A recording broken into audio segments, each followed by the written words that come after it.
Tenth के बच्चे ध्यान दें। प्रिय बच्चों, पिछले चरण में मैंने आपको आदिकाल के बारे में बताया था। आज मैं आप सभी लोगों को भक्तिकाल के बारे में कुछ महत्वपूर्ण जानकारी देना चाहता हूँ। सही बच्चे ध्यान से सुनें। बच्चों, भक्तिकाल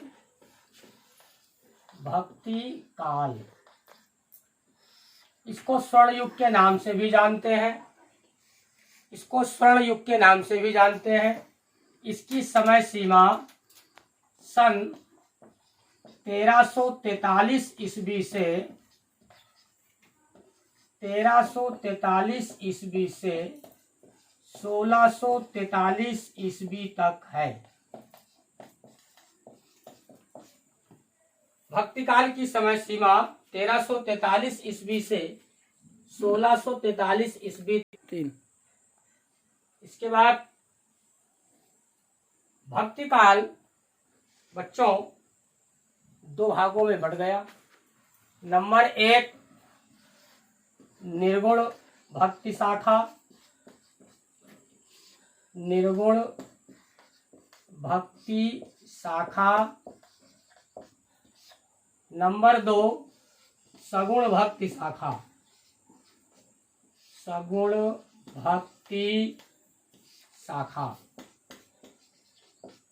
जैसा कि इनके नाम से ही स्पष्ट है, निर्गुण माने निराकार। ऐसे कवि जो निराकार ब्रह्म के उपासक थे वो निर्गुण भक्ति के उपासक निर्गुण भक्ति शाखा में आए।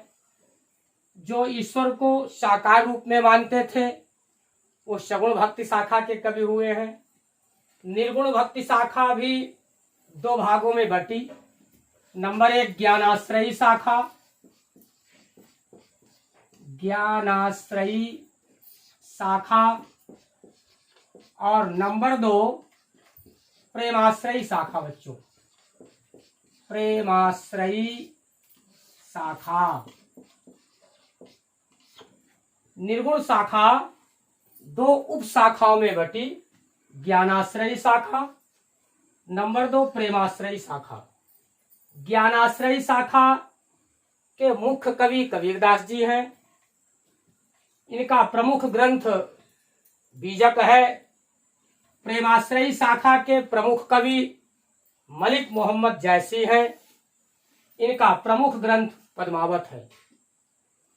इसके बाद सगुण भक्ति शाखा भी दो उप शाखाओं में बटी।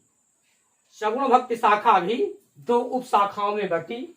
नंबर 1 राम भक्ति शाखा। राम भक्ति शाखा। और नंबर 2 कृष्ण भक्ति शाखा।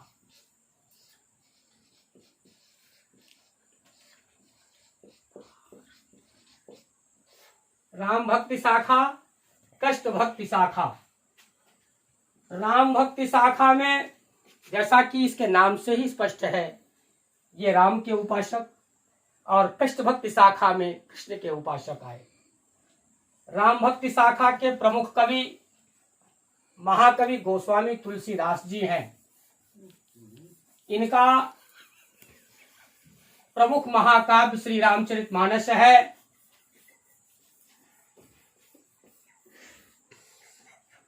और इस युग में राम भक्ति शाखा में के प्रमुख कवि प्राणचंद चौहान, नाभादास, अग्रदास, हृदय राम पांडे, केशवदास आदि हैं। कृष्ण भक्ति शाखा आई नंबर 2 में। कृष्ण भक्ति शाखा। कृष्ण भक्ति शाखा के प्रमुख कवि सूरदास जी हैं। सूरदास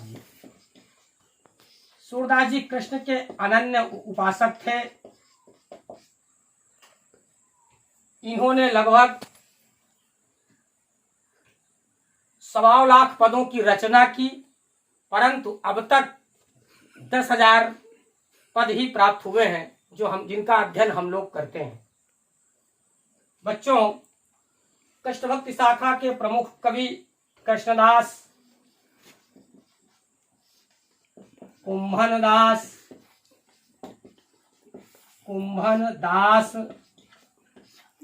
शीत स्वामी,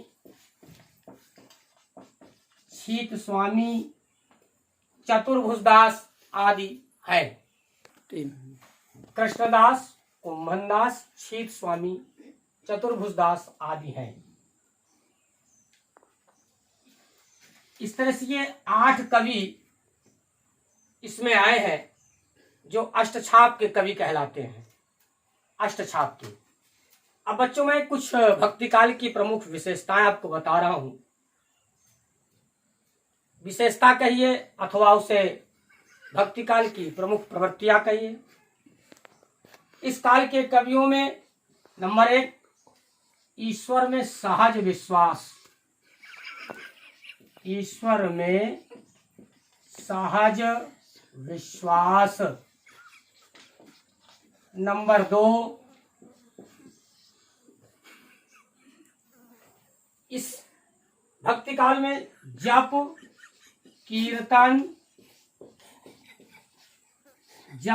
कीर्तन व भजन का अवलंबन, जप कीर्तन व भजन का अवलंबन।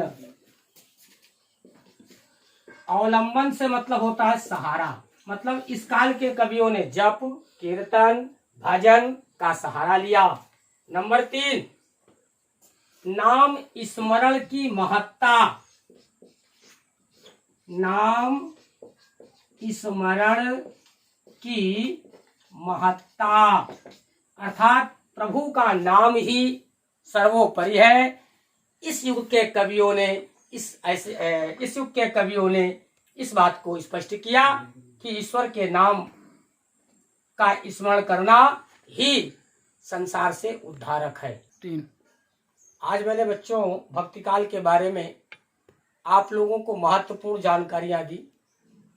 फिर भी इसकी गहराई तक जाने के लिए आप लोगों को पुस्तक को पढ़ना नितांत आवश्यक है, क्योंकि बिना पढ़े महत्वपूर्ण जानकारी और अंदर की आप नहीं प्राप्त कर सकते हैं। इसलिए इस काल में कौन कौन से कवि हुए, किसकी क्या रचना है, ठीक से पुस्तक से उसका अध्ययन करें। धन्यवाद।